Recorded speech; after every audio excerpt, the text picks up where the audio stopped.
শুভ সকাল সবাইকে। আজকে আমরা চলে আসলাম রাজধানীর ফার্মগেট থেকে আমরা এখন যাব কারণ বাজারে।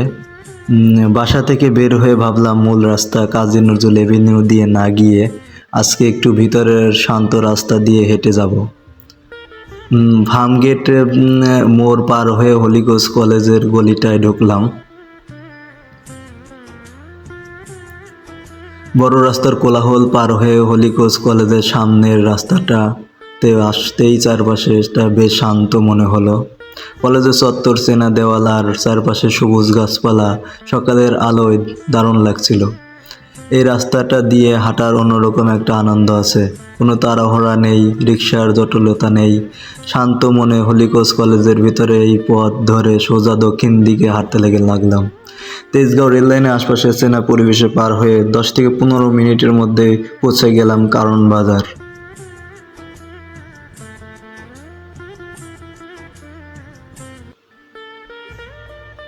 এখন আমরা মাছ বাজারে ঢুকে পড়েছি। আমরা এখন মাছ বাজারে সব কিছুই দেখব, কারণ এই কারণ বাজারের সর্ববৃহৎ বাজার এটা হলো। আপনারা এখান থেকে পাইকারি রেটে সব মাছ কিনতে পারবেন।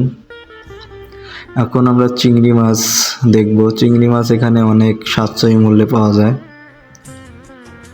পুরো বাজারটা আপনাদের একটু দেখানোর চেষ্টা করছি। এই যে এখান থেকে আপনারা মাছ কিনে রেল লাইনের ধার থেকে কেটে নিতে পারবেন।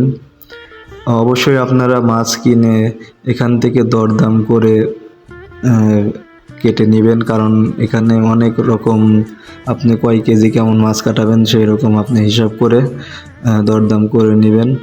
এখন আমরা চলে এসেছি কাঁচাপট্টি এরিয়াতে। আপনাদের একটু দেখানোর চেষ্টা করব। আমি সামনের দিকে আগানোর চেষ্টা করছি। এখানে সবাই সকালে কাঁচা বাজার কিনতে ব্যস্ত।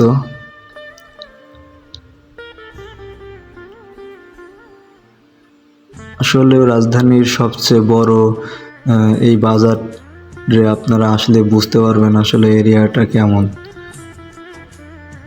এখানে বাজার করে আপনারা অনেক আনন্দ পাবেন, কারণ অনেক কিছু যদি আপনি একবারে কিনতে চান তাহলে পাইকারি মূল্যেই কিনতে পারবেন। এখন আমরা আমাদের বাসার দিকে রওনা হব। সবাই ভালো থাকবেন, সুস্থ থাকবেন। আল্লাহ হাফেজ।